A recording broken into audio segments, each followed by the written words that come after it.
أعوذ بالله من الشيطان الرجيم. بسم الله الرحمن الرحيم. إن الحمد لله نحمده ونستعينه ونستغفره ونعوذ بالله من شرور أنفسنا ومن سيئات أعمالنا إنه من يهده الله فلا مضل له ومن يضلل فلا هادي له ونشهد أن لا إله إلا الله وحده لا شريك له ونشهد أن محمدا عبده ورسوله صلى الله عليه وعلى آله وأصحابه ومن تبعهم بإحسان إلى يوم الدين. ثم أما بعد، يقول الله عز وجل في كتابه: ونزلنا عليك الكتاب تبيانا لكل شيء وهدى ورحمة وبشرى للمسلمين. Alloh taolo aytadiki, biz sizga kitobni barcha narsaga bayonot qilib nozil qildik.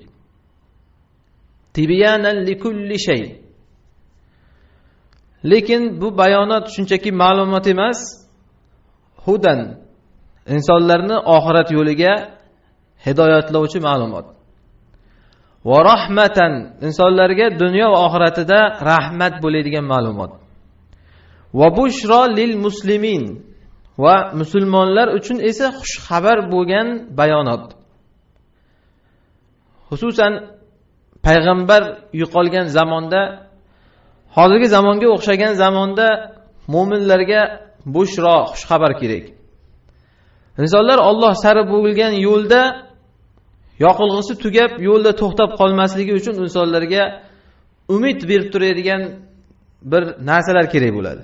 Ana shu umid berib turadigan narsalarda Alloh subhanahu va taolo o'zini kitobi deb nomladi. Mana shu bayonotlar insonlarga umid beradi. Va bushro faqat bu kimga? Lil muslimin. Musulmonlarga xush xabar bo'ladi. Musulmonlarki ushbu kitobning ahkomlariga taslim bo'lgan insonlarga. Biz o'tgan darslarda ayollar mavzusida 33 ta dars qildik. Bu darslarni nomini birinchi darsda aytganimizdek Sifatul mar'a al-muslima ala daw'il kitabi va sunna. Mana shu mavzuda 33 dars bo'ldi. Kitob va sunnat asosidagi muslima ayollarning sifati.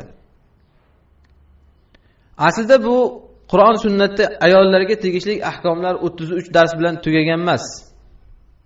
Lekin bizning darsdagi manhajimiz birinchi o'rinda tahsilul hosildan chetlanish. Ya'ni hammaga ma'lum bo'lgan mavzular gapirilmadi. Er-xotin huquqlari, farzand haqlari, nikoh degan masalalar, taloq degan masalalar yoki ayollarga tegishli bo'lgan fiqhiy ahkomlar, bularga to'xtalinmadi. Sabab bu narsalar mavjud. Hamma yoqda yetarlik. Insonlarga mavjud bo'lgan narsani yana gapirib, hosil bo'lgan narsani hosil qilish bu kerak emas. Xususan insonlarda hozirgi zamonda himmati yo'qolgan paytida insonlarga maxfiy bo'lgan nuqtalarni bayon qilish kerak. Shuning uchun bu darslarni 33 dars qilib shu joyida to'xtatdik, toki keyingi mavzular hamma bilgan mavzularga aylanib ketmasin.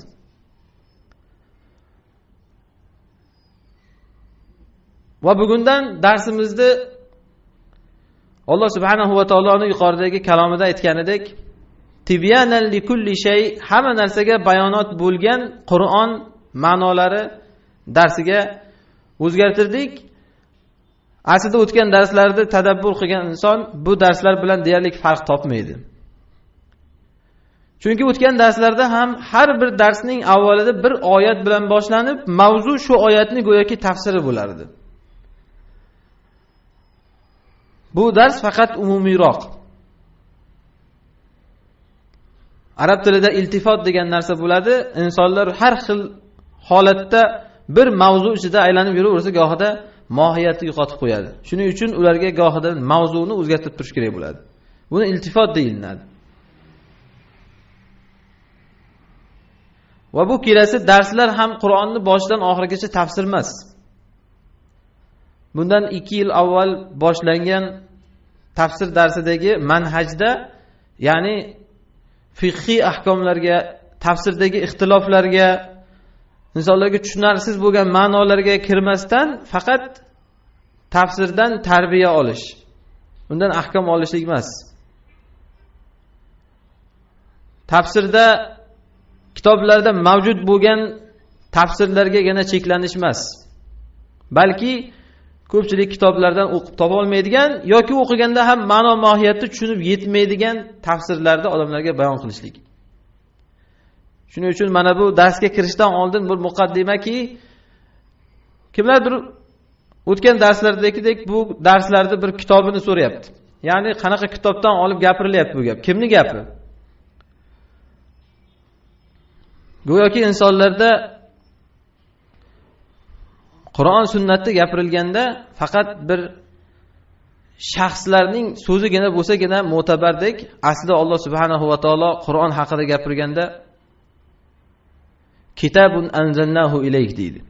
Bu kitobni biz sizga nozil qilgan bo'lsak, kitabun anzalnahu ilayk mubarakun liyadabbaru ayatihi va liyatadhakkaru ulul albab.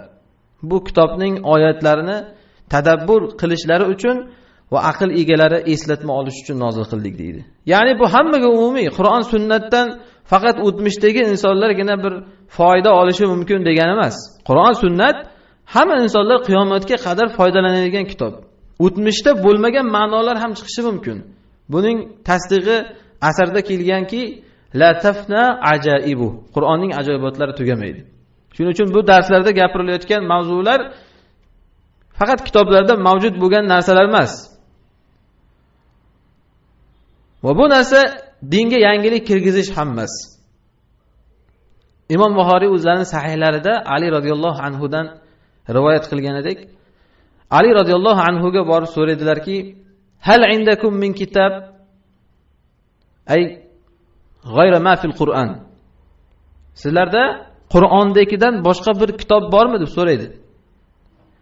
Chunki Ali radhiyallohu anh Qur'onda bo'lmagan ko'p narsalarni, odamlar tushunmaydigan narsalarni odamlarga sharhlab berardi.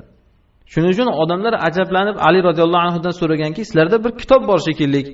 Bu Qur'onda bo'lmagan yoki mana bu hadisda aytilmagan narsalarni aytayapsizlar. Qanaqa kitob bor sizlarda deganda Ali radhiyallohu anhu aytganlar, "Ma indana min kitab." Bizda hech qanaqa kitob yo'q degan. Illa ma fil Qur'on, shu Qur'ondagidan boshqa kitob yo'q bizda ham. Va rajulun yu'ta fahman fil Qur'on. Mana shu so'z bizning asosimizki, Ali radhiyallohu anhu aytganlar, bizda mavjud bo'lgan kitob, sizlarda mavjud bo'lgan kitobning o'zi faqat gohida kishiga Qur'onda fahm beriladi degan. Ya'ni boshqa inson tushunmaydigan narsalarni tushunishligi mumkin. Bu narsa Qur'onga yangilik kirgizish sanalinmaydi. Chunki Alloh balki shunga buyurgan, "Afala yatadabbarunal Qur'on." Qur'onni nega tadabbur qilmaydilar degan. Tadabbur degani dubur, orqa degani. Ya'ni Qur'onni bir qarashda tushunilmaydigan orqa ma'nolarini tushunish degani. Ana shu tadabbur deyiladi. Alloh subhanahu va taolo bunga buyurgan. Tafsir o'qish deganda faqat qo'limizda mavjud bo'lgan kitoblarni ochib olib, haddasana deb kunni o'tkazish emas maqsad. Oxir oqibat odamlar tafsir o'qib chiqyapti. Nimani o'qiding desa, bir surani tafsirini bilmaydi. Tafsir kitob o'qib chiqqanman deydi. Maqsad insonlarga tadabbur, ya'ni oyatlarning ortidagi ma'nolarni tushunishlik, mohiyatni tushunishlik deyiladi. Ali radhiyallohu anhu mana shuni aytayaptilar. Bizda boshqacha yangicha kitob yo'q. Bizda bir fahm bor xolos. Allohning kitobida insonga beriladi. Buni asosini balki Rasululloh aytgan. Agar Alining so'zlariga qanoat qilinmasa, Rasululloh sallallohu alayhi vasallam Ibn Abbos radhiyallohu anhu ni duo qilganda, "Allohumma allimhu at-ta'wil va faqihhu fil kitob" degan. Allohim bunga ta'vilni o'rgatgan. Ta'vil bu aqida ilmida yomonlangan ta'vil emas bu. Ta'vil oyatlarning borib taqalaydigan ma'nolari. Ana shu ta'vil, haqiqiy ta'vil, Qur'on sunnatga muvofiq ta'vil ana shu deyiladi. Va faqihhu fil kitob, kitobda uni faqih qilgan degan. Ya'ni kitobni tushunadigan qilgin. Alloh subhanahu va taolodan madad so'ragan holatda mana shu tafsir kitoblarida mavjud bo'lgan narsalarga kifoyalanmasdan, Qur'on sunnatdan chiqmasdan, Qur'on sunnatni tadabburini, oyatlarni tadabburini qilishlikni ixtiyor qildik. Shuning uchun bu tafsirni Al-Muxtarat min tafsiril Qur'on deb nomladik. Qur'on tafsiridan ixtiyor qilingan oyat va ma'nolar, hamma oyatlar emas. Fiqhiy oyatlarga, fiqhiy ahkomlarga to'xtalinmaydi. Ularda o'zining mavzusi bor. Bizga Qur'on sunnatda insonlar ko'pchiligi topolmayotgan narsa yuqorida aytganimizdek hudan va rahmatan va bushro lil muslimin. Mana shu kerak hozir. Hidoyat, rahmat va musulmonlarga xush xabar. Toki din ta'limi bizning insonlarda tarixni o'rganishga aylanib qolmasin. Hamma tolibi ilmlarda hozir ko'plarida din ta'limi tarixni o'rganishga aylanib qolgan. Bu narsadan chiqishlik kerak. Alloh taolo kitobini tadabburiga buyurgan. Va anzalna ilayka zikra litubayyana lin-nas ma nuzila ilayhim. Payg'ambar alayhisalomga aytadiki, biz sizga zikrni, Qur'onni nozil qilgan bo'lsak, ularga nozil qilingan narsalarni odamlarga bayon qilishingiz uchun.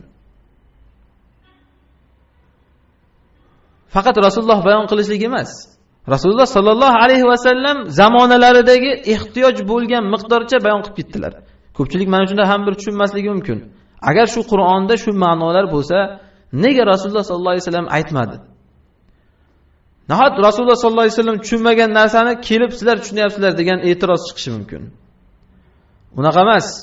Rasululloh sallallohu alayhi vasallam Qur'on tushgan zot Qur'onning hamma ma'nolarini tushunardilar. Faqat odamlar ehtiyoji bo'lgan narsanigina gapirardilar. Ehtiyoj bo'lmasdan turib gapirish Rasulullohning hikmatiga to'g'ri kelmas edi. Shuning uchun Rasululloh vafot etdilar. Sahobalar Qur'onni xilma-xil uslubda tafsir qilishdi. Hech kim buni inkor qilmadi. Rasululloh sallallohu alayhi vasallam bilmaganmidi shuni degan e'tiroz bo'lmadi. Sahobalar vafot etdi, tobiinlar, Mujohid, Said ibn Musayyab, Said ibn Jabr, Said ibn Jubayr va hokazo ko'p mujohidlar, ya'ni tobiinlar, ular Qur'onni boshqacha tafsir qilishdi. Buni ham hech kim inkor qilmadi. Chunki Qur'on yuqorida aytganimizdek la tafna ajaibu. Ajoyibotlari tugamaydigan kitob. Hattoki ulamolar aytishadiki, jannatga kirilgandan keyin ham va jahannamga kirilgandan keyin ham Qur'onni yangi tafsirlar chiqa boshlaydi. Chunki biz jannatni, jahannamni hozir ko'rganimiz yo'q. Qachon borib ko'rsak, keyin shunda tushunamizki, mana oyatda ana shuni nazarda tutgan ekan, endi tushundik deymiz. Yoki mana bu hadisda mana shuni nazarda tutgan ekan, jahannamning mana sifati mana bunaqa ekan deb inson haqiqatni ko'rganda tushunadi. Ana shuni haqiqiy Qur'onni ta'vili deyiladi. Ya'ni eng oxirgi borib taqalaydigan ma'nolari. Bu tugamaydi. Chunki bu kitob Allohning kitobi. Faqat shu narsalarni havoyi nafsga ergashib emas, shariatning qoidalariga muvofiq ravishda chiqarishlik kerak.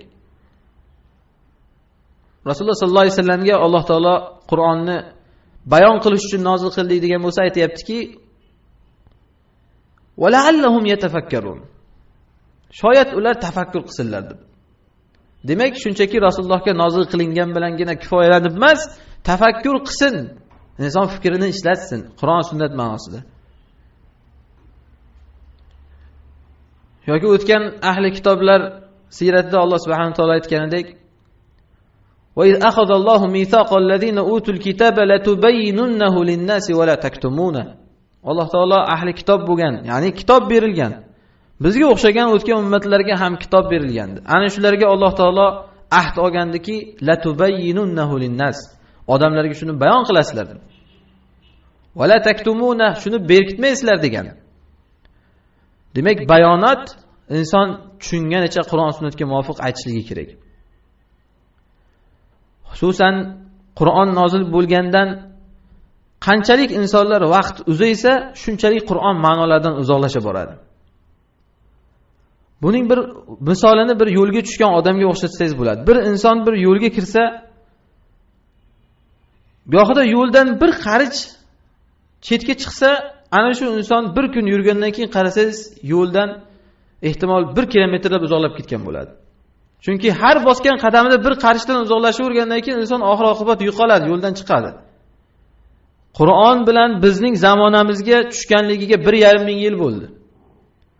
Agar har yilda bir qarishdan Qur'ondan uzoqlashgan bo'lsak, yoki vaqtni uzoq qilmasdan har bir inson o'zining hayotiga tatbiq qilsa, 30 ga kirgan, 40 ga kirgan inson har yil bir qarish Qur'ondan uzoqlashgan bo'lsa, 40 yillik, 50 yillik masofalar Qur'ondan uzoqlashib ketgan bo'ladi. Uni ma'nolarini tushunmay qoladi. Bu voqea haqiqatda o'tgan ahli kitoblarda bo'lgandi. Alloh subhanahu va taolo bizni ogohlantirib aytadiki: Alam ya'ni lillazina amanu an takhsha'a qulubuhum li zikrillah. Iymon keltirgan kishilarga Allohning zikriga qalblar yumshash vaqti kelmadimi deydi. Ya'ni vaqt uzayib ketdi, endi qachon qalb yumshaydi? Va ma nazala minal haq. Alloh nozil qilgan haqqa qalb yumshash vaqti kelmadimi degan. Va la yakunu kallazina utul kitaba min qabl. Va oldingi kitob berilganlarga o'xshamaslik vaqti keldi. Ularga nima jihatdan o'xshamaslik vaqti keldi? Fatala alayhimul amad faqasat qulubuhum va kathirun minhum fasiqun. Ularga vaqt nihoyatda uzoq o'tganligi sabab qalblari qotib, ko'plari fosiq bo'lib ketdi deydi. Mana bu bizning ummatda ham hozir uchrab turgan narsa. Qur'on qo'llarida bor. Utul kitob, ularga ham kitob berilgan. Kimlardir yodlab chiqqan. Kimlardir tafsirlar bilan o'qib chiqqan. Hamma narsani biladi. Xuddiki ahli kitoblar hamma narsani bilganidek. Lekin tola alayhimul amad, ularga ko'p vaqt o'tib ketgan. Bu Qur'on nozil bo'lganiga 1,5 ming yil bo'lgan bo'lsa, bu umumiy vaqt. Lekin har bir insonning o'zining shaxsiyatiga nisbatan ham ko'p vaqt o'tib ketadi. Inson talab ilmlik yo'liga kiradi, qarasangiz 10 yil, 20 yil o'qib Qur'ondan ta'sirlanmay qo'yadi, o'lib ketadi. Bir johil inson iymonga kirsa, bitta oyatni o'qib bersangiz, ta'sirlanganchalik ta'sirlanmaydi. Nega? Yoki inson o'zi ham his qiladi. Birinchi iymon kirgan zamonida bitta oyatni eshitganda ta'sirlanganchalik 20 yil o'qib hozir ta'sirlanmaydi. Sabab Alloh taolo ahli kitoblar haqida aytgandek, tola alayhimul amad. Ularga vaqt uzoq o'taverganidan mohiyatdan yuqorida aytgandek bir qarishdan chiqaverib, oxir oqibat o'zi nimaligini sezmagan qoldi. Faqasat qulubuhum, shuning uchun qalb qaytib ketdi, qotib ketdi qalblari. Bir narsani sohani ichida inson uzoq yuraverishligi qalbni qotirib yuboradi. Shuning uchun ilm o'qivergan odamga agar ilmdan Allohni qo'rqishni o'rganmasa, faqat zohiriy ahkomlarigina o'rganaversa, qalbi qotishdan boshqa narsaga olib kelmaydi. Shuning uchun salaf solihlarda bir so'z bor: "Man tafaqqaha fid-dini va lam yatazahhad tafassaqa." Kim dinda faqat fiqh bilan ovora bo'laverib, lekin bir zuhdga qaramasa, mana shu Qur'ondan ham faqat oladigan ahkomgagina e'tiborni qaratsa, Qur'onni tazkiya ma'nosiga qaramasa, Qur'on insonni poklashligini o'rganmasa, ana bu insonni aytishadiki, tafassaqa, fosiq bo'lib ketadi. Bundan ortiq fosiq bo'lmaydi. Qur'on sunnat unga shunchaki tarixiy ma'lumot xolos, bir adabiyot o'qigandek, bir azob oyatini o'qisa ham terisi qaltiramasdan o'tiraveradi. Mana shu ahli kitoblarga kelgan balo edi. Tola alayhimul amad. Shu sohaga kirgandan keyin ko'p vaqt o'tdi ularga, faqasat qulubuhum, qalblari qotib ketdi, ko'plari fosiq bo'lib ketdi. Va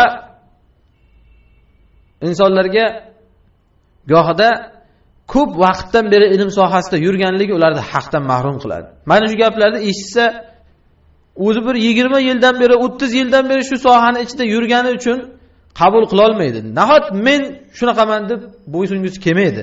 Aslida Alloh aytayaptiki, payg'ambar sollallohu alayhi vasallamga haq kelganda ahli kitoblarda umri necha yil edi? Nasroniylar bo'ladigan bo'lsa 650 yillik tarixi bor edi. Rasulullohga haq kelganda.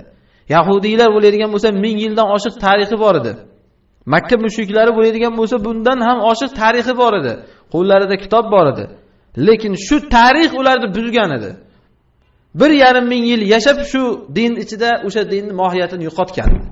Hozirgi odamlar ham shunaqa. 20 yil, 30 yildan beri yuribman deydi, lekin mohiyatini yo'qotgan.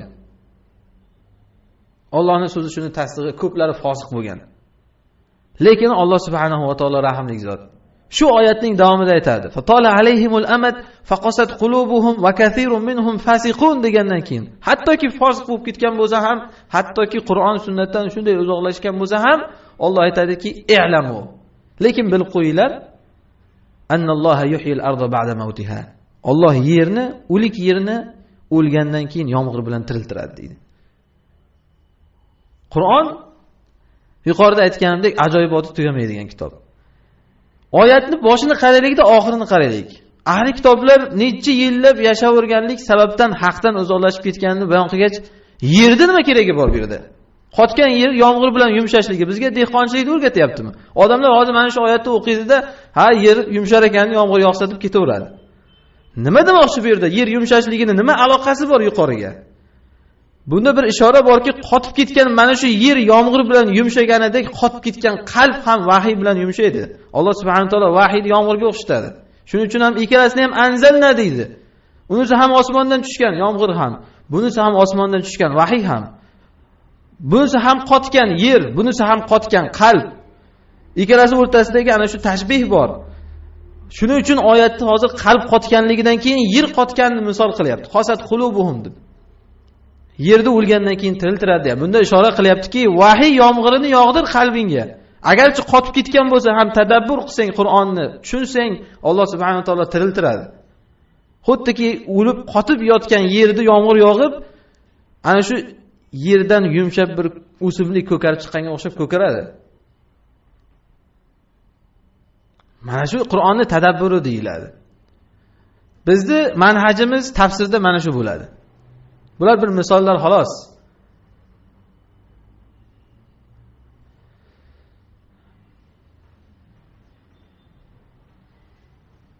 Shuning uchun Alloh subhanahu va taolo kitobda aytdiki, "Kitabun anzalnahu ilayk." Kitabun anzalnahu ilayk mubarakun. Muborak kitob mana bu.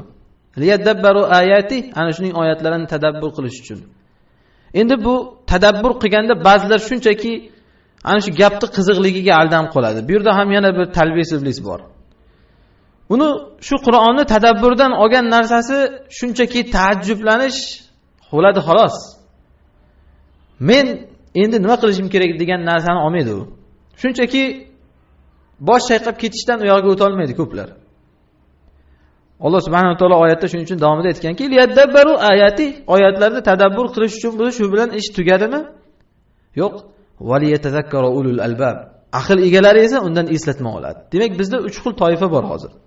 Birinchisi ana shu Qur'on ko'p yillardan beri o'qib, yodlab, lekin qalbi qotib ketgan toifa. Ularni nima qilishligini yuqorida aytdik. Ikkinchi toifa Qur'onni tadabbur qiladi, lekin borgan joyi tadabbur qilib shu bosh chayqab ketishdan nariga o'ta olmaydi. Qoyil deyishdan nariga o'ta olmaydi. Bu ikkinchi toifa. Uchinchi toifa esa valiyatazakkaru ulul albab. Aql egalari undan o'ziga eslatma oladi. Bu faqat aql egalariga xos. Ulul albab. Albab aql ya'ni. Aql egalarigina bu tadabburdan eslatma oladi. Mana shu 3 toifani inson qaysida bo'lishligini o'zi tanlab olish kerak. Ya'ni olinayotgan oyatlardan, tadabburlardan hikmat chiqarishligi kerak.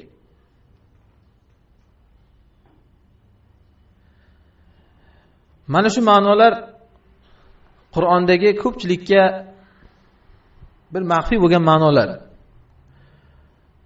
Shuning uchun biz aytdikki, Alloh fahm berganicha shunaqa ma'nolarni olsa bo'ladigan oyatlarga to'xtalamiz. Alloh subhanahu va taolo Qur'onni o'qishga kirishishdan oldin bir narsaga bizni buyurgan. "Iza qara'tal Qur'an fasta'iz billahi minash shaytonir rojim." Agar Qur'on o'qisangiz, shaytonir rojim yomonligidan Alloh bilan panoh so'rang deydi. Shaytonir rojim ya'ni la'natlangan shayton degani. La'natlangan shaytonning yomonligidan panoh so'rab keyin Qur'onni boshlang deydi. Shuning uchun Qur'onni boshlashlikda a'udhu billahi minash shaytonir rojim deb boshlaymiz.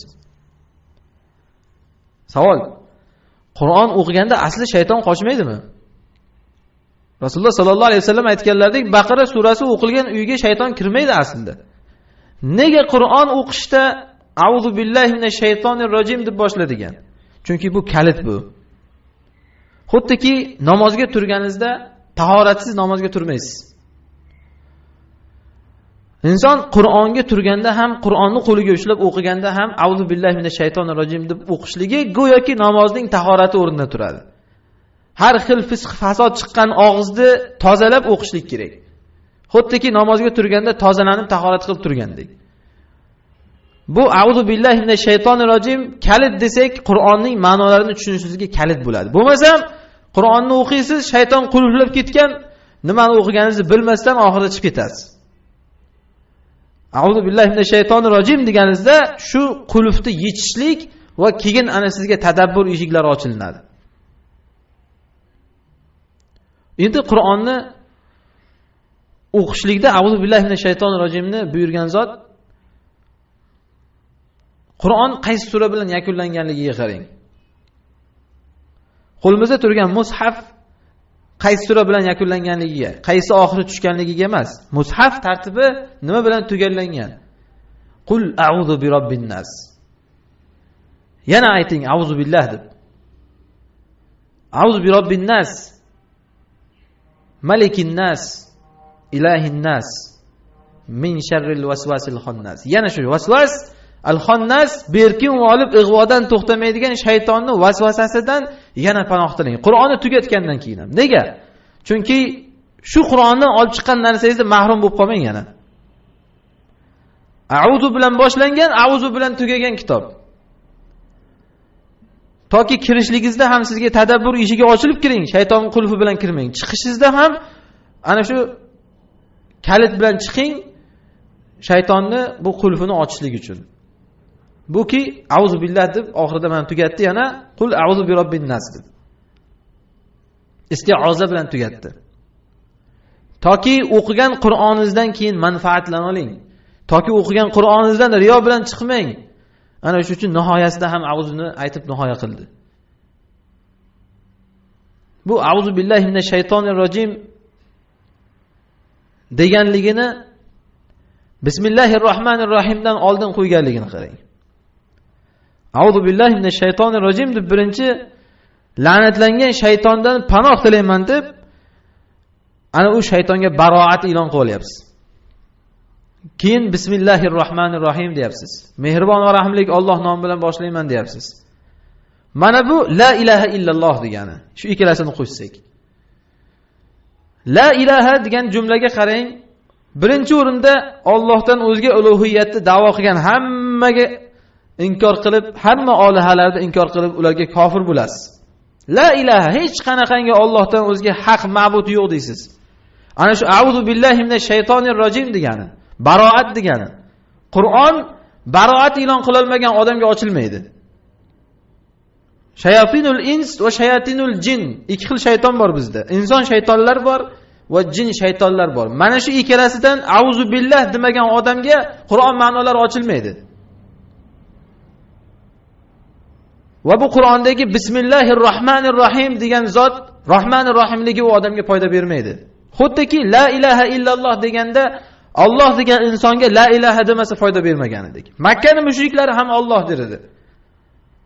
Rasululloh sallallohu alayhi vasallam Hudaybiya sulhida sulh tuzish paytlarida Bismillahir rohmanir rohim deb yozdilar. Mushriklar bilan sulh qilyapti. Haligi mushriklar shunda la na'rifu manir rohman valar rohim. Biz bilmaymiz bu Rahman rohimingni. Bismikallohumma deb yozdigan. Mushriklar ham hattoki bismikallohumma degan. Hozirgi odamlarchalik pastkash bo'lmagan, mutlaq Alloh ismini yozdirgan qo'ymaydi. Makkaning mushriklari bismikallohumma deb yoz. Rahmanir rohimni faqat biz bilmaymiz degan. Rasululloh sallallohu alayhi vasallam mayli bismikallohumma farqi yo'q, bu ham bor bizning shariatimizda. Bismikallohumma deb yozgan. Bizga bu masaladan tegishli joyi hozir shuki, bismikallohumma degan insonlar Rasululloh sallallohu alayhi vasallamga dushman bo'lgan mushriklar edi. Bismikallohumma dedi. Demak bu bismikallohumma degan gap ularni iymonga kirgizib qo'ymadi. Nega? Nima deyish kerak edi? Chunki birinchi o'rinda la ilaha deyish kerak edi. Ana shundagina Alloh foyda berardi. Xuddi shuningdek Bismillahir rohmanir rohim degan Rahmanir rohim sizga foyda berishligi uchun nima degan Bismillahir rohmanir rohim? mehribon rahimlik Alloh deb barakoti bilan boshlayman, shu Qur'ondan baraka topaman degan. Shu Qur'onning barakasi sizga qachon foyda beradi? Avvalambor siz tahliya qilgan bo'lsangiz, keyin sizga tahliya foyda beradi. Ya'ni birinchi o'rinda tahliya, tozalab olinishingiz kerak. Bu faqat tildagina auzubillah deb tozalanish emas. Baroat, mutlaqo kofirdan, shunaqangi insonlardan baroat e'lon qilib olish kerak, shaytonir rojimdan. Ana shundagina sizga Rahmanur Rahim foyda beradi. İnsanlar hozirgi kunda nega Qur'on o'qisam tushunmayapman deydi. Nega Qur'on o'qisam tadabbur qila olmayapman deydi. Qur'onga qarab o'tiradi yarim soatlab. Nimani tadabbur qilish kerak deydi. Tafsirda ochadi, o'qiydi. Nima bor? Nimani tushunish kerak? Mana shuda bor. Yana nima deydi? Bu qulf. Nega qulf? Chunki agarchi kalitni tilida aytgan bo'lsa ham bu haqiqiy baroat e'lon qila olmagan. Har qanday shaytonul ins bilan, shaytonul jin bilan hamtavoq bo'lib yurgan odamga bu xususiyat berilmaydi.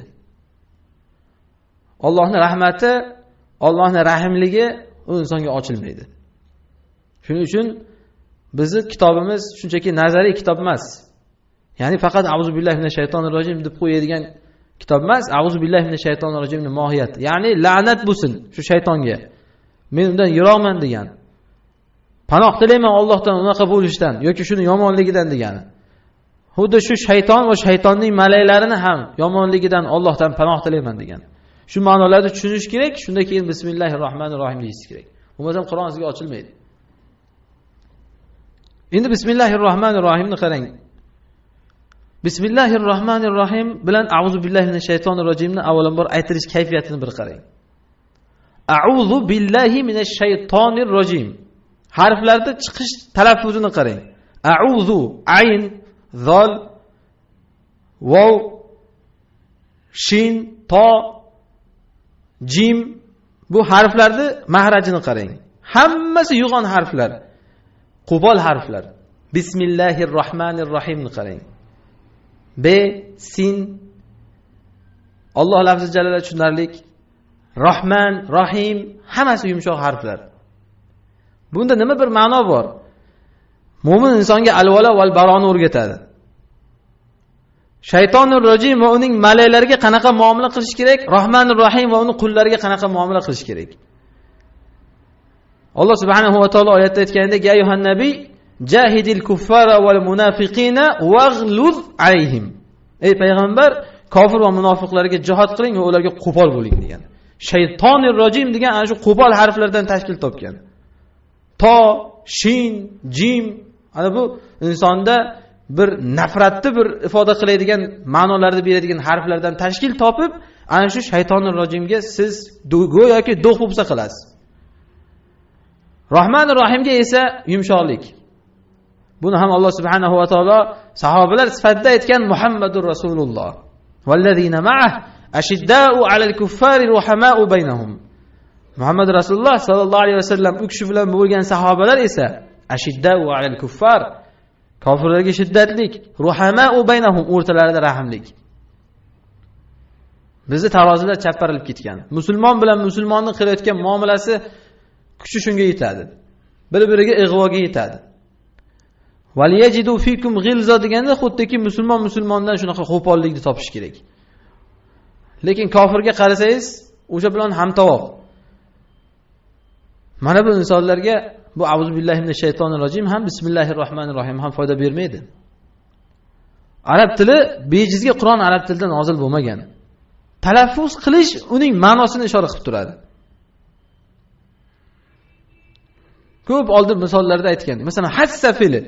Hassa nima degani? Hassa deganligi birovni bir ishga undashlik, ya'ni tezlashlik. Aytilish ohangidan sezasiz nima demoqchiligini. Qur'on shuning uchun ham arab tilida nozil bo'lgan. Bilisanin arabiyyin mubin liyadabbaru ayati. Shuning uchun aytgan, ana shu arabiyyin mubin bo'lganligi uchun oyatlarini tadabbur qilasiz. Bismillahirrohmanirrohim deb boshlandi Fotiha surasi. Bismillahirrohmanirrohim nima degani? Mehribon va rahimlik Alloh nomidan bilan boshlayman degan. Bunga kirishdan oldin yuqoridagi ma'noni yakunlaylik. A'udhu billahi minash shaytonir rojim ma'nosini Rasululloh sallallohu alayhi va sallam aytdilarki, Bir kuni tuyada yurganlarida usirat naqatu tuyalari Rasululloh sollallohu alayhi vasallamni qoqilib ketdi.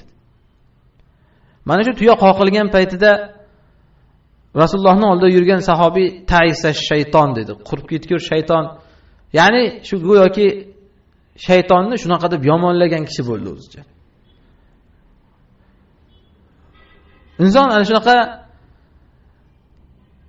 yomonlashdi yoki yaxshi ko'rishlikni ham shariatga muvofiq qilmasa, gohida shu qovun tushiradi, qosh qo'yaman deb ko'z chiqaradi. Haligi sahobiy badbaxt shayton, qurib ketgur shayton deb shaytonni mana shunaqa qilib bir nafratini izhor qilmoqchi bo'ldi. Tuya qoqilganligini shaytonga nisbatan berib qo'ydi. Rasululloh sollallohu alayhi vasallam aytdilarki, la taqul ta'isa shayton.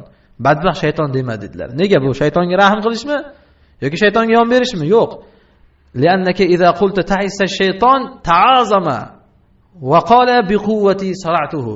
Sen qurib ketgur shayton, qurib ketgur iblis deversang, haligi o'zini o'zi katta olaveradi. Quvvatim bor ekan, quvvatimni tan olyapti, mana yiqitdim deydi. Lekin auzu billahi minash shaytonir rojim desang, Alloh bilan kelgan uni ustiga, ya'ni sen o'zingni do'q bo'lsang bilan emas. Auzu billahi minash shaytonir rojim desang, tasag'ara hatta yakun kazzubab deganlar. Shunday kichiklashib ketadiki, pashshadek bo'lib qoladi. Nega? Chunki sizni o'zingizning kuchingiz yo'q uning ustiga.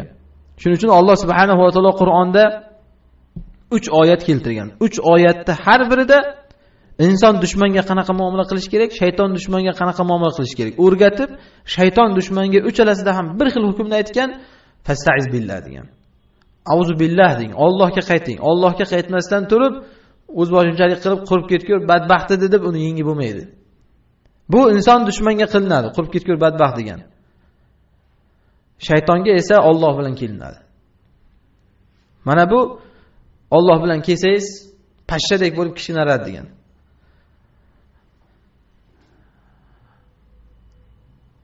Shuning uchun mana bu shaytonir rojimga baroat e'lon qilishda ham shar'iy qilinadi.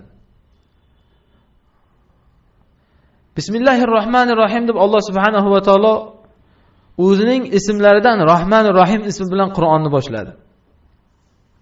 Shayton rojim bo'lsa, Alloh Rahman dedi. Ya'ni bu shayton qanchalik sizni ig'voga boshlagan sari Alloh sizga ishora qilib qo'yaptiki, Alloh shunchalik sizni rahmatiga chaqiradi. Bu azobiga chaqirsa Alloh rahmatiga chaqiradi.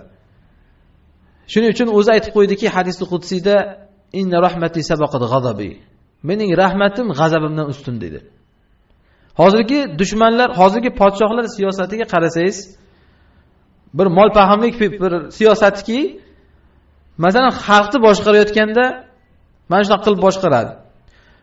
Menga bo'ysunasan, bo'ysunmasang deb jazoni aytadi.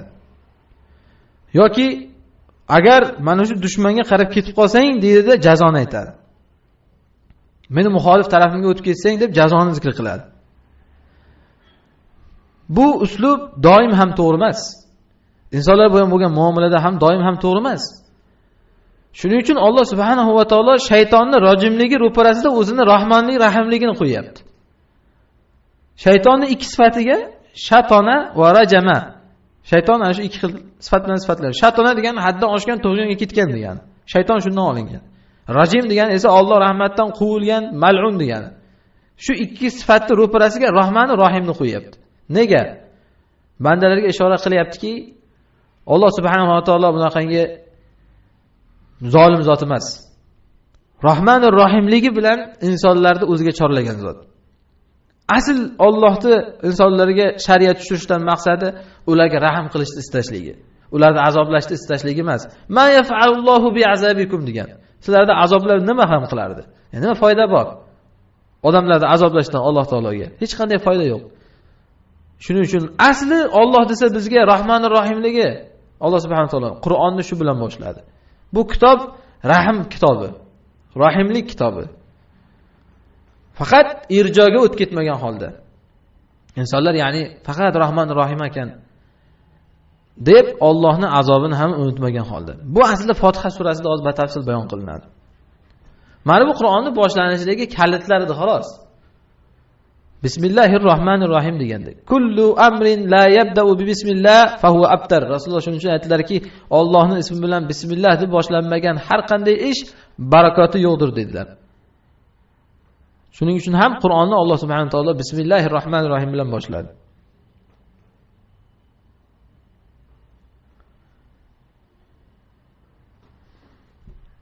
Suraga kirishsak, bu bismillahning ahkomlaridan qat'iy nazar Fotiha surasining avvalida Alloh taolo aytadiki, Alhamdulillahi robbil alamin. Olamlarning Robbisi Allohga hamd bo'lsin. Oyatning yozilish tartibini qarangki, Alloh subhanahu va taolo kitobini boshlagandan insonlarga bir narsani tushuntiryaptiki, sizni iymon keltirganingiz, Allohga hamd aytganingiz, shukr qilganingiz, tasbih aytganingiz, takbir aytganingiz, namoz, roza, zakotingiz, hajjiz, qilgan jihodingiz, Alloh yo'lida jon berishligingiz, hamma narsasi Allohga kerak emas. Alhamdulillah. Aslida hamd shundoq ham Allohniki. Siz kerak emassiz. Ya'ni Allohga hamd aytinglar demagan. Ihmadulloh demagan masalan. Allohga hamd aytinglar degani yo'q. Alhamdulillah, shundoq ham hamd Allohniki. Siz kerak emassiz. Qur'onni hukmlariga kirishdan oldin shuni tushuntirib qo'yaptiki, ibodat qil deganda seni ibodating asli Allohga kerak emas. Ahli sunna val jamoa e'tiqodida shuning uchun ham Alloh subhanahu va taolo toat bilan ziyoda bo'lmaydi, ma'siyat bilan noqis bo'lmaydi. Buni o'zi hadis qudsiyda aytib qo'ygan. Law anna awwalakum va akhirakum va insakum va jinnakum kanu ala atqa qalbi rajulin wahidin minkum ma zada zalika fi mulki shay'a. Avvalgilar va oxirgilaring, insonlar va jinlaring eng taqvodor inson qalbichalik shunday bir kuchli taqvodor bo'lsa ham bu meni mulkimga zarra narsa ziyoda qilmaydi degan. Muqobilida walau anna awwalakum va akhirakum va insakum va jinnakum kanu ala afjari qalbi rajulin wahidin minkum ma naqasa zalika min mulki shay'a. Avvalgi va oxirgilar inson va jin eng buzuq insonchalik qalbdagi ega bo'lgan inson bo'lsa ham Allohning mulkiga zarracha bir noqislik kirgizmaydi. Innama hiya a'malukum. Shunchaki o'zlaringning amallaring xolos. Ujaziha lakum degan. Sizlarga shuni jazosini beraman. Yaxshilik bo'lsa yaxshilik, yomonlik bo'lsa yomonlik. Alloh subhanahu va taolo shariat tushirishligida insonlarga ehtiyoji yo'q edi. Alhamdulillah, shundoq ham Allohga edi hamd. Alhamd masdar, ya'ni shu jins, uning aytuvchilari bo'lsin, aytuvchilari bo'lmasin, shundoq ham Allohga edi.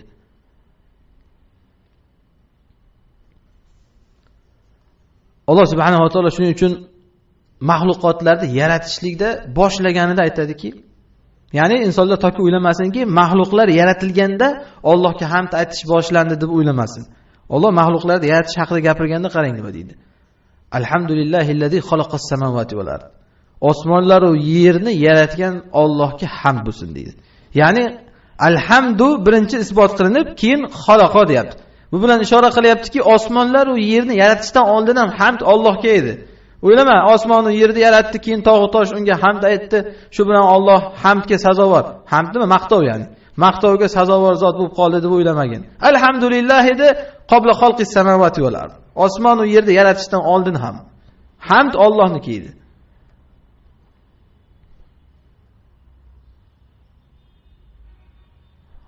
Osmon va yerni yaratib bo'lgandan keyin ham qiyomat bo'ldi, dunyo yaratilishidan maqsad tugadi. Jannati jannatga, jahannami jahannamga, hamma narsa tugadi. Mana shu mahshargohdagi holatda Alloh subhanahu va taolo sifatlab aytadiki: "Va taral malaikata hafina min hawlil arsh.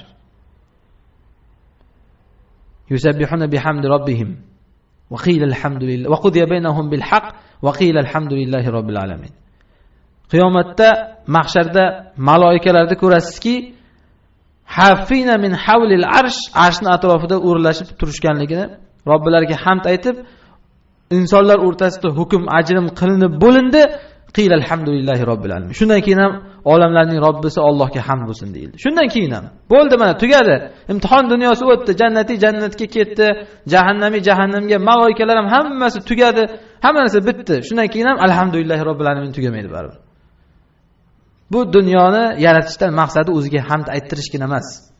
Shundoq ham qabla xalqis samawati val ard, Osmon va yerni yaratishdan oldin ham hamd uniki edi va ba'da xalqis samawati val ard uniki edi va qiyomatda mahsharda mana jannatiga jahannamiga borgandan keyin ham qil alhamdulillah. Baribir alhamdulillah deyaveradi.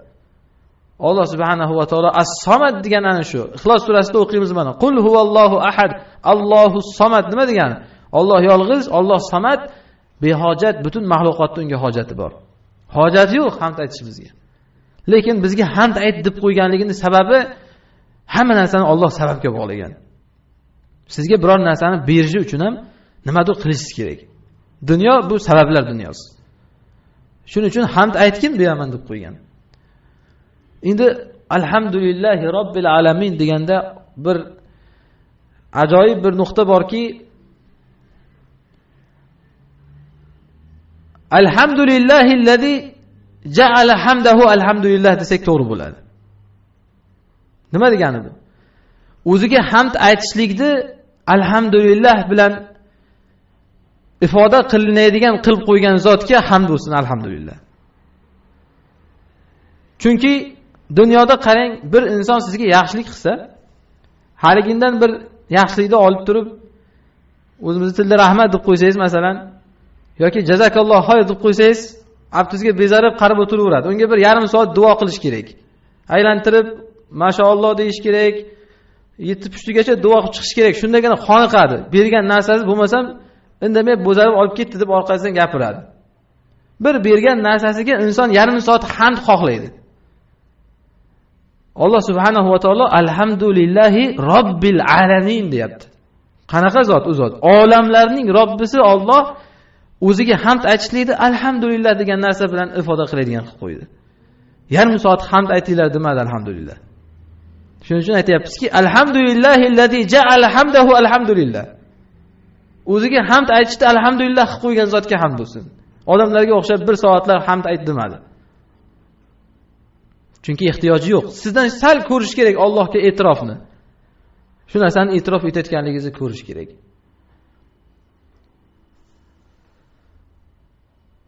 Alhamdulillah Allohga hamd bo'lsin deganda, nega Allohga hamd bo'lsin desa, chunki aytdiki, Robbil alamin dedi. U zot olamlarning Robbisi dedi. Ya'ni olamlarning yaratib, tarbiya qilib, hammasini ishini ro'yobga chiqarib turgan zot. Shuning uchun hamd bo'lish kerak. Yo'q narsaga emas. Inson zoti shunaqaki, bir narsani unga ko'zi bilan ko'rgazib, isbotlab bermaguncha qilmaydi. Masalan, menga rahmat ayt desa, nega rahmat aytishim kerak deb turaveradi. Alloh subhanahu va taolo insonni shu xislatini bilganligi uchun alhamdulillah deb kifoyalanmadida, nega Allohga hamd bo'lsin desa, uni ishorasini qilib qo'ydiki, chunki u zot olamlarning Robbisi. Shuning uchun aytasan hamdni.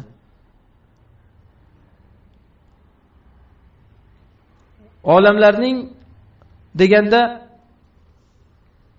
yuqorida aytganimizdek, olamlar yaralishdan oldingi olamlar ham, bu olamlar yaralgandan keyingi olamlar ham hammasining Robbisi bo'lgan Allohga hamd dedi. Alloh Robb deyiladi. Ya'ni bunda bir ishora borki, Allohga hamd aytishlik uchun inson nima qilish kerak? Rububiyatni tanish kerak. Insonlarga yuqorida aytgandek, yaxshilik qilgan insonni yaxshiligini e'tirof etish uchun o'sha insonning kimligini tanish kerak. Shundagina o'sha insonga siz maqtov ayta olasiz. Bo'lmasa nonko'rlik qilaveradi odam. Alloh subhanahu va taologa maqtov bo'lsin deb inson ichidan shu narsani ayta olishligi uchun Alloh kim? Alloh Robb. Robb bo'lganda ham olamlarning Robbisiligini tanib olish kerak. Rububiyat ulug'iyatga da'vo qiladi. Da'vat qiladi. Rububiyatni inson tushunishlik kerak. Rububiyat degani Alloh yaratuvchiligi. Yaratuvchilik mahluqotlari olamlarni yaratishligi. Demak, siz olamlarni tadabbur qiling. Sizga bu olamlarning olimini, ya'ni Alloh subhanahu va taoloni ishora qilib qo'yadi. A'robiy aytganidek, innal ba'rata la tadullu 'alal ba'ir. Albatta sahroda bir tezak tavosam degan. Shu yerdan bir hayvon o'tganiga dalolat qiladi. Yoki bir iz bo'lsa, shundan bir inson yurib o'tganiga dalolat qiladi. Alloh kim desa, Allohning kimligini tanishingiz uchun uning mana shu asoratlariga qarang. Buki olamlar. Olamlarni Robbisi ekanligini taniy olsangiz, rububiyyatni taniy olsangiz, shundagina Alloh subhanahu va taologa sig'ina olasiz. Endi bu mavzu tushunarli. Bunga kirsak aqidaga kirib ketamiz. Rububiyyat, uluhiyat degan masala. Alloh subhanahu va taolo o'zini Robb degandan keyin keltirgan sifatini qaraylik. Ar-Rahmanir Rahim. Bismillahirrohmanirrohim bilan boshlab yana xuddi shu ma'no yana takrorlanyapti. Alhamdulillahi robbil alamin ar-Rahmanir Rahim. Alloh Robb, Rahmanir Rahim. 3 sifat kelyapti. Alloh va Robb va Rahimligi. Alloh subhanahu va taolo Robbligi bizning ustimizda zo'ravonlik emas. Xuddiki bugun dunyoga qarasak, bizning ustimizga har qanday chiqqan podshoh bo'lsa, ustimizda bir boshliq bo'lsa, o'sha boshliqlik uning bir zo'ravonligini ko'rsatadi xolos. Lekin Alloh bandalarga bu narsadan oldin oldiki, Robb desa, butun olamlarni tadbir qilib turuvchi zot desa, bir qahri qattiq zo'ravon inson yoki shunaqangi narsaga o'xshatmaylar. Bu zotning rububiyyati shunaqaki, rahmatga bog'langan rububiyyat. Rahman ar-Rahimga bog'langan. Rahimlilikka bog'langan. Shunchaki zo'ravon podshoh emas ya'ni. Rahman bilan Rahimning farqi, Rahman Allohning o'zini sifati, Rahim esa shuni bandalariga ko'rsatadigan rahmatida taqozo qiladi. Endi Allohning Rahman va Rahimligini ishonib hozirgi zamon odamlarimiz irjoga qarab o'tib ketgan. Ya'niki irjo Robbim o'zi rahim ekan, yetadi mana shu rahmatiga ilashib olaman deydi. Shu bilan hamma ma'siyatni halollab oladi. Alloh Rahman va Rahim ekan deydi. Lekin Alloh buni ham oldin oldiki, Alhamdulillahi robbil alamin degan bo'lsa, Ar-Rahmanir Rahim, uni keyindan aytayaptiki, Maliki yawmiddin. Hisob kunining podshohi, uni ham unutmaslik kerak. Rahmanir Rahimni bilganingni qilib yurma yana. Chunki hali hisobi bor. Maliki yawmiddin, din ya'ni hisob degani. Yawmiddin hisob kuni. Hisob kunining podshohi ham u zot, shuni unutmagin. Rahmanir Rahimligiga ishonib taltayma yana. Bu zotda hali podshohlik kuni ham keladi. Bu dunyoda Alloh subhanahu va taolo rahmatini ustun qilib qo'ygan bo'lsa, lekin Allohni g'azabi ko'rinadigan bir kun bor. O'sha kunni podshohi faqat Alloh bo'ladi. U qiyomat kuni. Rasululloh sallallohu alayhi vasallam shafaat hadisida aytganlaridek, insonlar Allohni bu kunda g'azabidan qochib, hali Odam alayhisalomga, hali Nuhga, hali Ibrohim, hali Musa, Isoga borib, hamma talvasada yurgan paytda hamma payg'ambarlarning aytadigan bir gapi bor. Inna robbi g'azibal yawma g'azaban lam yaghdab mislahu qat va lan yaghdaba mislahu qat. Bugun Robbim shunday g'azablanganki, oldin unaqa g'azab qilgan emas. Bundan keyin ham bunaqa g'azab qilmaydi. Ya'ni Allohning rahmati ustun, lekin hattoki g'azab degan sifatini ham bir ko'rsatib qo'yish kerak. Ana shu ko'rsatib qo'yiladigan kun qiyomat bo'ladi. Shuning uchun Rahmanir Rahimligiga ishonib taltayma, har bir kun bor g'azabi ham ko'rinadigan kun. O'shani hisobiga qarab ish qilgin degani. O'sha kunni podshohi Alloh, Malik, boshqa inson emas. Rasululloh sallallohu alayhi vasallam hadisda aytganlaridek, Alloh subhanahu va taolo qiyomat kunida osmonlarni bir qo'lida, yerni bir qo'lida qismlab anal malik ayna mulukud dunya deydi. Bugun men podshohman. Qani dunyoning podshohlari bugun? Bu kunda endi mana yawma la yanfa'u malun va la banun. Hech kimga moli ham, bola chaqasi ham, boshqasi ham foyda bermaydigan kun bo'ladi. Shu kunni Alloh subhanahu va taolo Rahman va Rahimligidan keyin eslatib qo'yapti. Mana buni targ'ib va tarhib deyiladi. Ya'ni insonlarni Allohga rag'batlantiriladi. Lekin taltayib ketadigan insonlar bo'lsa qo'rqitiladi. Nabbi ibadi anni anal g'afurur rahim degan bo'lsa, bandalarimga ayting, mag'firatlikman, rahimlikman. Lekin o'z navbatida shunga ishonib faqat taltayish kerakmi? Va anna azabi huval azabul alim degan. Mening azobim alamli azob degan. Shuning uchun Rahmanir Rahim sifatidan keyin Maliki yawmiddin keltiryapti. Hisob kunining podshohi. Qur'onga kirishdan oldin ana shu Allohning kimligini tanish kerak. ibodat qilishdan oldin ham Allohning kimligini tanish kerak. Bo'lmasam ibodat qilolmaysiz ham, qilsangiz ham dangasalik bilan qilasiz yoki jirkinib qilasiz. Odamlar shunaqa ibodat qilsa ham jirkinib qiladi. Ya'ni malollanib qiladi. Chunki kimga sig'inayotganini bilmaydi. Agar bir dunyoda sharaflik, mansablik odamning xizmatini qilishga to'g'ri kelib qolsa, odamlar havas qiladi, gapirib yuradi. Orzu qilaman deydi, shu insonni masalan xizmatini qilishdi deydi. Nega? Chunki o'sha insonni tanigan. Shuni qay darajada buyukligini bilgan, shuning uchun orzu qiladi. U hech dangasalik his qilmaydi uni xizmatini qilishdan. Inson ham iyyaka na'budu va iyyaka nasta'inga kirishdan oldin, sengagina sig'inamiz deyishdan oldin yuqoridagi ma'nolarni tanib olish kerak. Alloh kim? Robbul alamin kim? Rahmanur Rahim kim? Maliki yawmiddin kim? Bu zotni tanimasizdan turib ibodatingiz tatimaydi. Shuning uchun asli dinning maqsadi bo'lgan ibodat qilinglar degan hukmga kirishishdan oldin Alloh subhanahu va taolo o'zining kimligini tanityapti. Shulardan keyin iyyaka na'budu dedi. Sengagina ibodat qilamiz. Va iyyaka nasta'in va sendangina madad so'raymiz. Iyyaka na'budu bu tushunarlik, ya'ni tavhidga dalolat qiladi. Taqdimu ma haqquhu at-ta'khir yufidu al-hasr. Usul ilmida aytiladiki, na'buduka bo'lish kerak bo'lgan jumlani iyyaka na'budu deb iyyaka bilan isbotlanib maf'uli oldinga o'tkazilganligi bu tavhidki, ya'ni faqat senga degan ma'noni beradi. Lekin biz bundan hozir bir tazkiya ma'nosini olishimiz kerak. Faqat e'tiqod ma'nosini emas. Nega iyyaka na'budu? Nega na'buduka emas?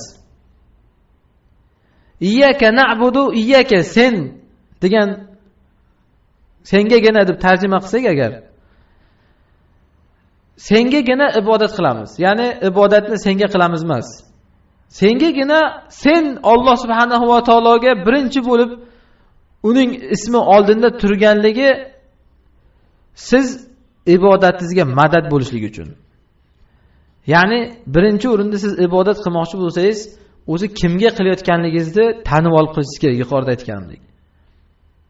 Iyyaka, u faqat senga qilinayotgan ibodat.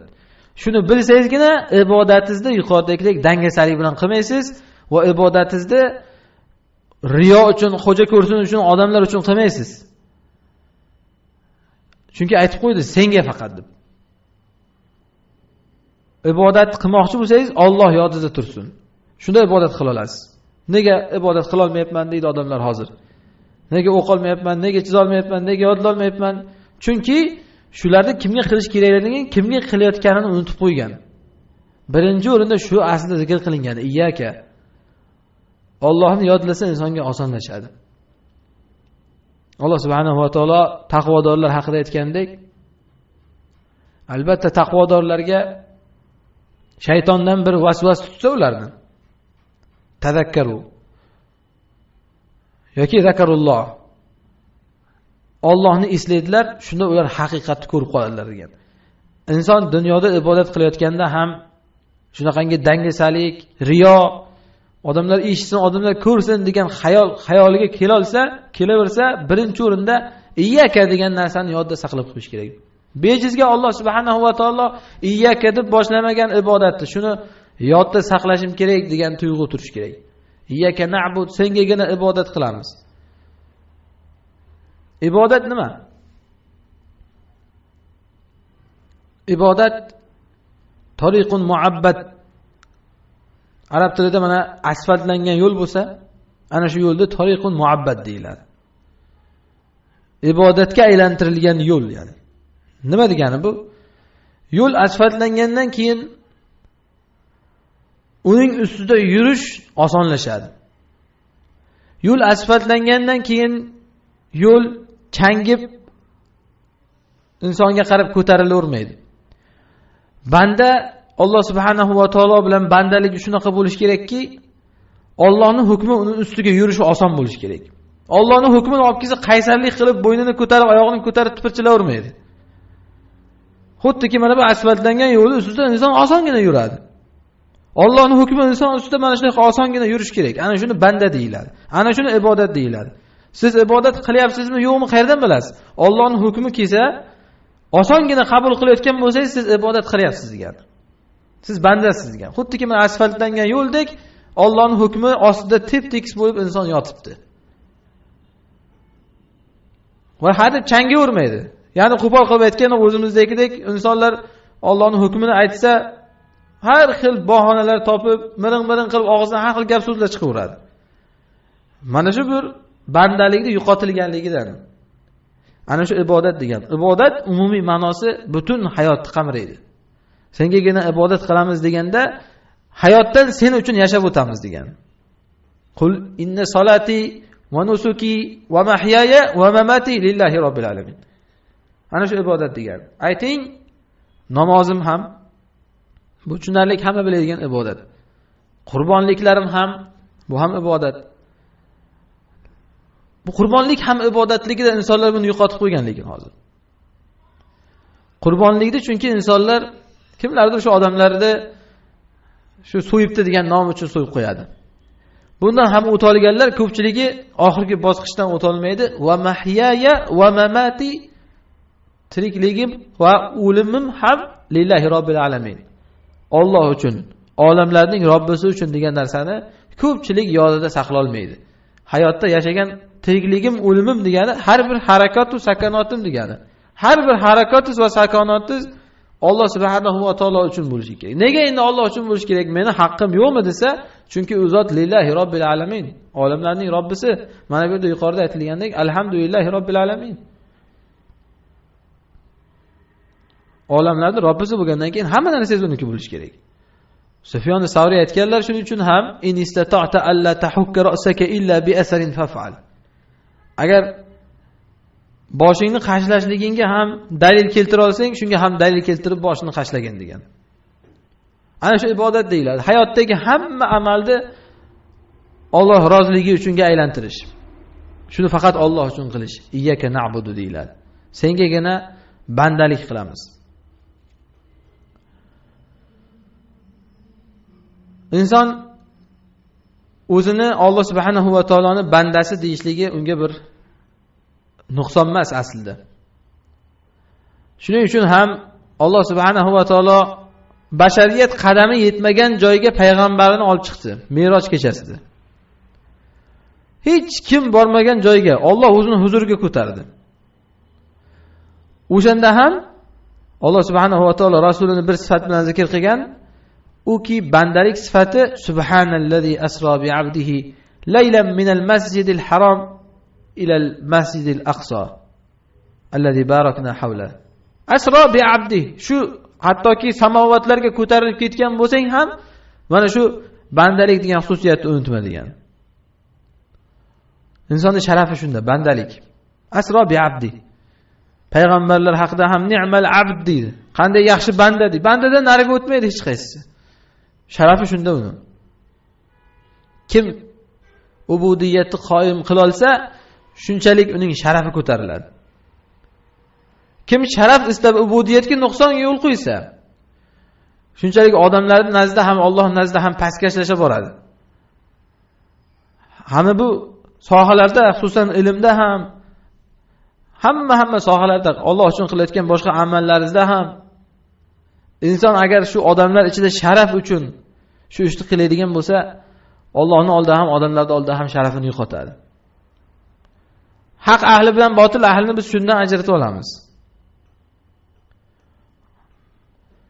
Iyyaka na'budu degandan keyin sengagina ibodat qilamiz desa, insonga gohida g'urur kiradi. Ya'ni men ibodat qilyapman-ku deydi.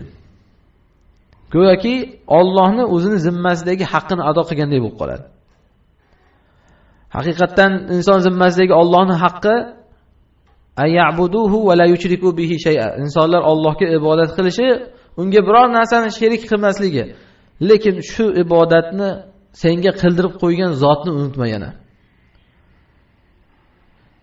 ko'p insonlar iyyaka na'buduga kirgandan keyin, ya'ni sengagina ibodat qilamiz degan yo'lga tushgandan keyin ularda yana shu yo'ldan chiqib ketishligiga sabab bo'ladigan narsa iyyaka nasta'inni unutishlik. Ya'ni go'yoki shu men shunaqa qilyapman deb o'ylaydi. Manmansiraydi. Men shuni qilyapman, qodirman men shunga deydi. Alloh subhanahu va taolo uni shu yo'lda ushlab turganligini unutadi. Iyyaka nasta'in, shu yo'lda na'buduka, ya'ni iyyaka na'buduni, sengagina ibodat qilamiz degan g'oyani saqlab turish uchun sendangina madad so'raymiz yana. O'zimizcha tura olmaymiz bu yo'lda. U madadni ham to'g'ri kelgan insondan so'ramaymiz, iyyaka, sendangina so'raymiz. Bu ham tavhid, Allohdangina madad so'rash. Ibodat bilan istionani birga keltirdi. Sendan madad so'raymiz deganda qaraylik, nimaga madad so'raymiz? Bu umumiy. Ibodat qilish uchun ham Allohdan madad kerak. Bardavomlik uchun ham ibodatda Allohdan madad kerak. Ibodat asnosida keladigan qiyinchiliklarga ham Allohdan madad kerak. Undan keyin keladigan musibatlarga ham Allohdan madad kerak. Hayotdagi oddiy qiyinchiliklarga ham, bu oiladagi muammomi, rizq masalasidagi qiyinchilikmi yoki g'am qayg'umi, hammasiga Allohdan madad kerak. Shu Allohdan madad so'rashligingiz uchun esa nima qilishingiz kerak? Allohga ibodat qilishingiz kerak. Allohim yordam bergin degan gapni o'zi bilan emas, Allohga ibodat bilan yordam so'rashlik kerak. Shuning uchun ham Alloh subhanahu va taolo o'zi buyurdiki, "Vasta'inu", ya'ni Allohdan madad so'ranglar. Ey Alloh, menga madad bergin, shumi? Allohdan madad so'rash? Yo'q. Vasta'inu nima bilan madad so'rash kerak? Insonlar mana nimadir so'ramoqchisiz Alloh taolodan. Allohim o'zing yordam ber deyapsiz. Nima qilib so'rash kerak? Nimadir amal qilib yordam so'rash kerak. Shunchaki yordam emas. Bir ikki rakat namoz o'qingda Allohim yordam berding, keyin ana shunda yordam keladi sizga. Bir sadaqa qilingda Allohim yordam berding, keyin ishingizda ana shunda yordam keladi. Bir kun roza tutingda Allohim yordam berding, keyin ana shunda yordam keladi. O'tirib olib yordam ber degan bilan yordam kelmaydi, amal bilan yordam keladi. Shuning uchun ibodat qilib yordam so'ranglar deyapti. Iyyaka na'budu, iyyaka nasta'in. Va yuqoridagi oyatda ham vasta'inu, Allohdan madad so'ranglar. Bis sabri vas salat. Sabr bilan, ya'ni 1-2 kunda kelmaydi, to'g'ri. Xuddiki bersang berding, bo'lmasam yo'q deb Allohga shart qo'yib ibodat qilma. Bu yoqda Alloh insonni sinaydi ana shunda. Allohdan so'raydi, 1 kun so'radim, 2 kun so'radim, 3 kun so'radim, 10 kun, 1 yildan beri so'rayapman, nega yo'q deydi. Mana shunda bu odam tamom sinadi. Sabr bilan so'ra deyapti. Rasululloh sollallohu alayhi vasallam hadisda aytganlarki, "Yustajabu li ahadikum ma lam yu'ajjil, yastajil." Birlaringga duosi mustajob qilinadi, shoshilmasa deganlar. Shoshilish nima ya Rasululloh deb so'raganda, shoshilish birlaring aytadiki, "Da'utu kaza va kaza falam yustajabli." Shuncha vaqtdan beri duo qilyapman, hech mustajob bo'lmayapti, hech yordam kelmayapti. Ana shu shoshilish degani. Ibodat bilan bardavom bo'lib yordam so'radi. Vasta'inu bis sabr, shuning uchun ham sabr qilib yordam so'ra deyapti. So'ragan vaqting beravermaydi. Va faqatgina sabr qilib kutib ham yotaverish emas, vas salat, namoz bilan. Namoz bilan, ya'ni amal bilan degan. Allohdan madad so'ragan. Mana bu oyat ham shunga o'xshaydi. Iyyaka na'budu, sengagina ibodat qilamiz, va iyyaka nasta'in, va sendagina madad so'raymiz degan. Mana shu joyda bugungi darsimiz yakunlanadi. Aqulu qawli hada, astagfirulloh li va lakum. Subhanakallohumma va bihamdika, nashhadu an la ilaha illa anta